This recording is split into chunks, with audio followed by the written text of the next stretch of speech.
What is up, YouTube fam? Robbie C here. Today we're coming at you with a Warcraft Rumble video. Warcraft Rumble is a game that released to the public on November 3rd.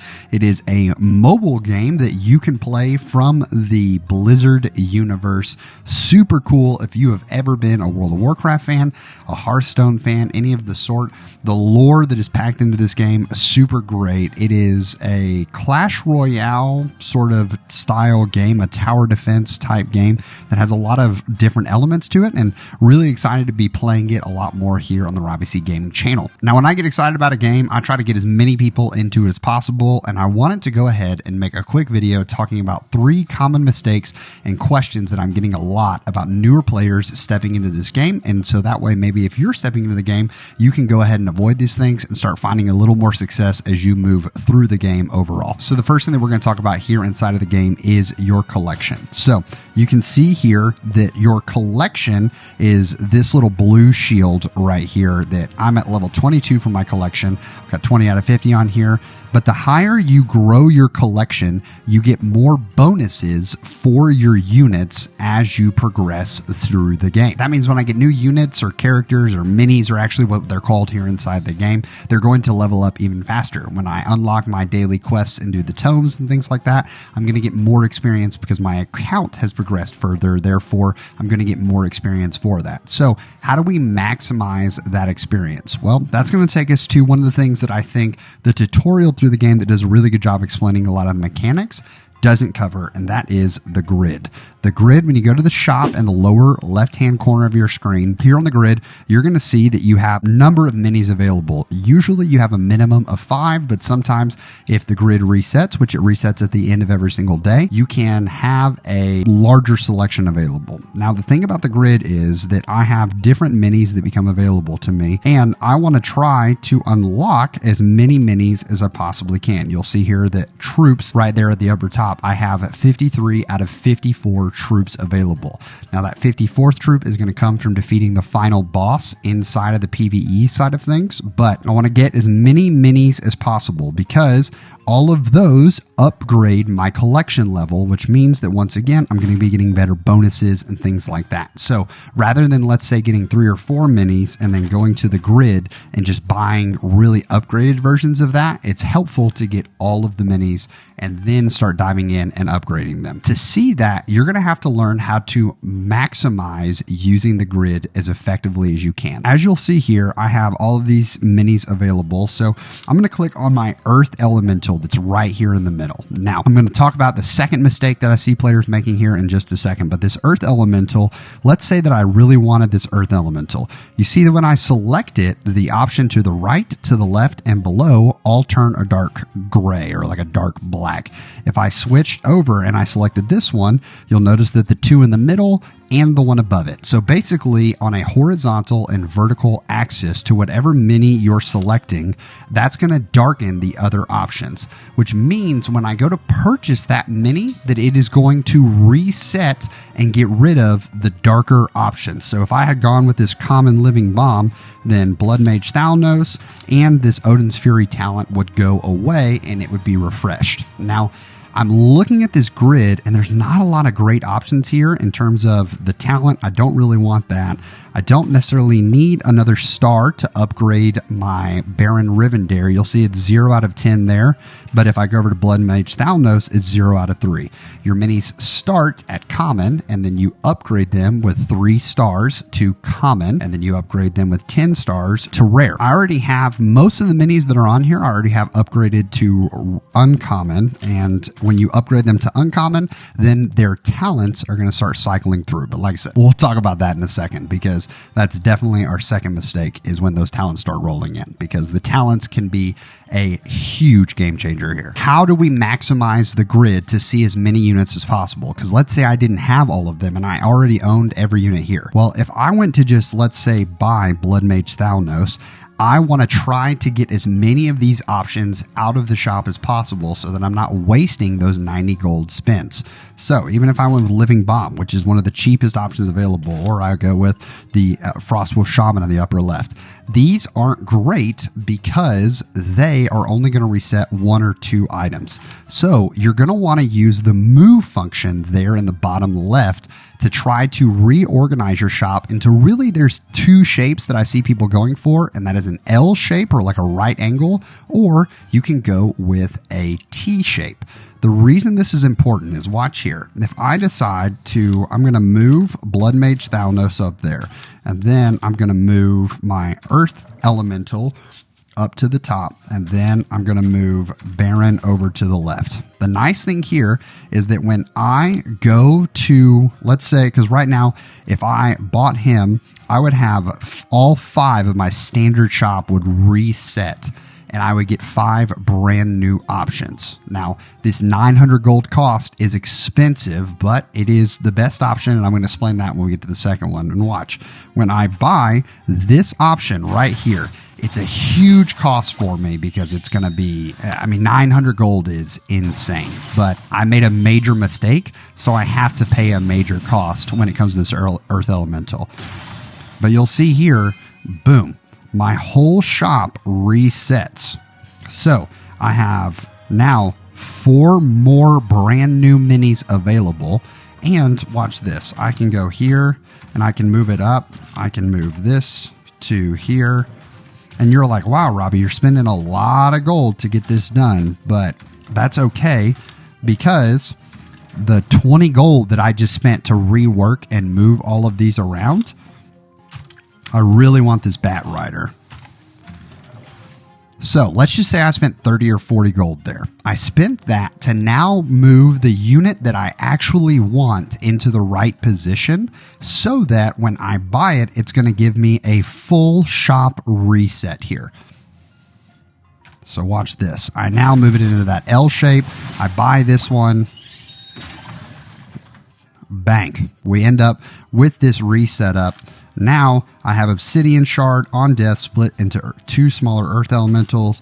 Elven Might deal 50% additional damage. So using this tactic of moving your shop around, and let's say you don't have the gold to buy something, like let's say this Elven Might I actually did want, I can at the end of every day for 5 gold until I complete enough PvE to get the gold, I can just move it up because that bottom row is going to reset every single night. It's going to go away and new stuff's going to pile in. So makes it really easy for me to hang on to a mini that I want to buy in the future. And that's going to be especially important when we get to talents. Taking us to that second mistake, which is buying the wrong talent or buying the first talent that becomes available. There are loads of websites out there where people are starting to already talk about what's the optimal talent for each mini. When you get 3 stars on a unit, you're going to upgrade it from common to uncommon. That's going to be these green minis. You'll see that I have gray minis and green minis. So the green minis have talents. You'll even notice if you're watching other people stream this game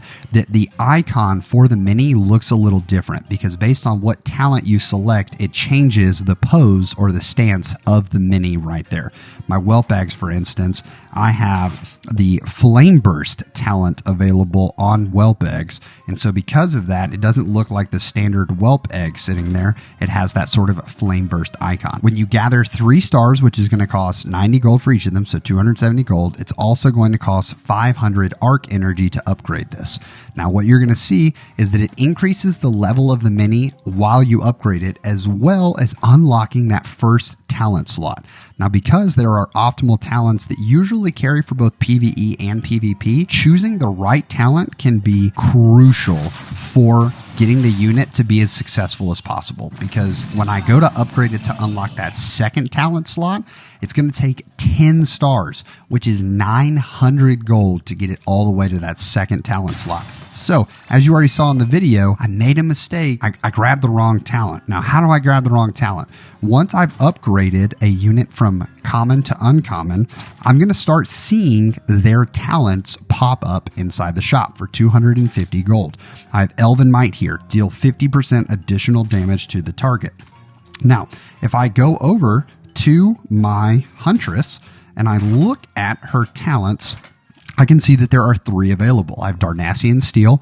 It bounces an additional 3 times. Elven Might, deal 50% additional damage to the initial target. And Shadow Meld, gains stealth and ambush. Now, a lot of people will say that right now the best talent that's out there is Elven Might, deal 50% additional damage to the target. The reason it can be better than Darnassian Steel is because Darnassian Steel works really well when you're killing smaller units, but she already does really well against clusters and sort of the mob type units. So yeah, that's going to make it even more effective, but Elven Might makes it easier for her to also kill one-on-one targets where she generally might struggle, especially someone like a Stonehoof Tauren. So because of that, when I see Elven Might pop up in the shop, I can go ahead and try to make sure that I get Elven Might. Thankfully, it popped up. But let's say it wasn't the right talent. It wasn't popped up, which is exactly what happened on my Earth Elemental. A lot of people will say that the best talent for Earth Elemental is this Obsidian Shard. On death, split into 2 smaller Earth Elementals. Now, I was a dum-dum, and I was messing around in my shop, and what happened, I saw the Earth Elemental in there, and I thought I had clicked on something else to move it around in the shop, but I didn't. I went ahead and I bought Shrapnel Blast, ready to rumble, taunt on deploy. That's incredible. That would be so helpful. I have Shrapnel Blast. Destroying a tower deals damage to nearby enemies. But what if there's no towers to destroy? Like, what if I'm on a map that is just meeting stones and the boss? My talent is now useless, which means I have set myself back. If I wasn't willing to spend that 900 gold to upgrade him all the way to rare, I have set this many back. Now, is it good without the talent? Sure, absolutely. But I have set it back so far because I went for the wrong talent. So just because a talent pops up, a lot of you are going to be tempted, because the talents do help a lot, to just buy the first talent that's available.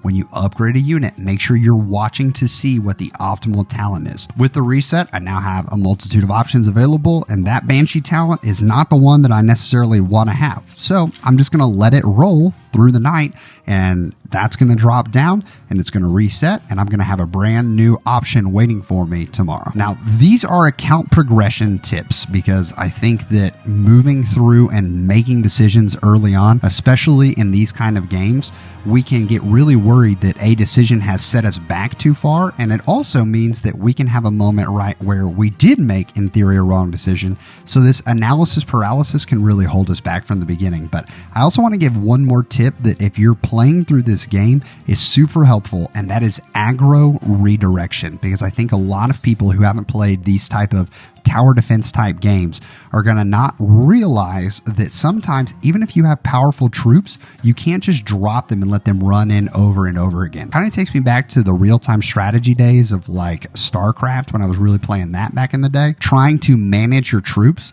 and the person who manages their troops most effective is actually going to have a really good chance at succeeding. What do I mean by talent redirection? There are a multitude of units available, and one of the ones that people like the most are unbound units.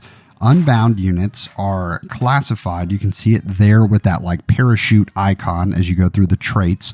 But parachute units, the unbound units, don't have to be dropped on a meaning stone or a base that you control. You can drop them pretty much anywhere. On PvP, there's a square protecting their unit, so you can't necessarily drop them there. But you can even sort of cheeky get your way through around that with some aggro redirection. And I want to show you 2 examples of this, one being PvP and one of them being PvE.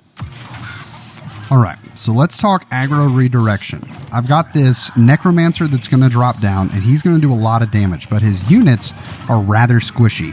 So I drop my Stone Elemental behind, which is a tank, and the tower, you notice I drop it before my units arrive. So the tower turns around and starts attacking that unit rather than attacking my minis that are a little more squishy. So because of that, I'm able to redirect the focus of the tower so that I don't take as much damage, or at least my units don't take as much damage from all of this. So a great example here again, I've got units attacking from the front, and I really want this henchman or this boss to not attack my smaller units. So I'm going to drop that tank behind him once again, and he's not going to ever get the chance to move over and attack my squishier units, my sort of glass cannon units that are designed to do a ton of power by just simply redirecting the focus. You can do this with minions that have taunt, so that way they can draw it away, or you can even do this by just simply knowing that whoever arrives first, that's who the target is going to go to. Now that's PvE, and it's super helpful. That redirection can be so paramount in helping you squeak out that final bit of damage to a boss to overcome a PvE section that you may be struggling with. Now this also carries over to PvP. Okay, so we're going to go ahead and take... Go ahead and get the gold control moving.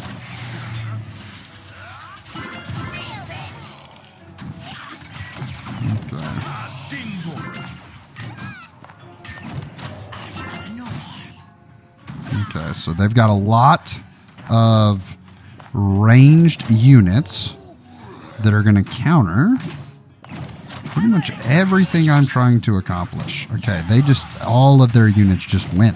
Okay, that's cute.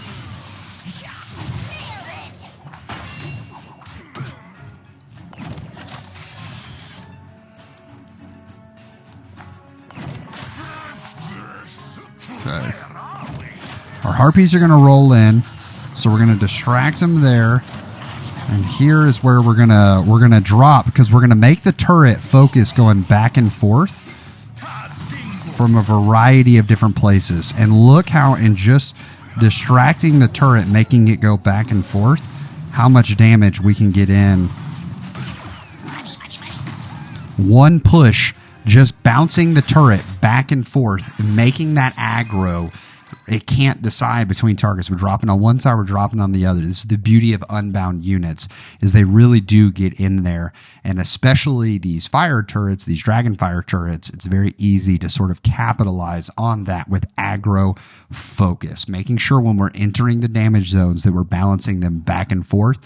Absolutely huge in helping you find some wins. That's going to wrap it up for our video on beginner mistakes. If there's a mistake that you've seen that a lot of beginners are making, I always love trying to make the comment sections of my videos a resource for people to come and learn. So if there are mistakes that I didn't cover here that you'd love to see us make a video about, or even, hey, I hope people see this, read down through the comments if you're watching this, make sure you're not making the same mistake. I want to say thank you so much for watching. We're streaming Warcraft Rumble along with some other games 3 days a week here on the Robbie C Gaming channel. So if you like this content and want to come hang out with us on a live stream, make sure you hit that subscribe button and hit that bell to get notified for when we're going live. I want to say thank you so much for tuning in. We hope you have an amazing rest of your day, and you can make it fantastic for someone else too. But for now, we'll see you in the next one.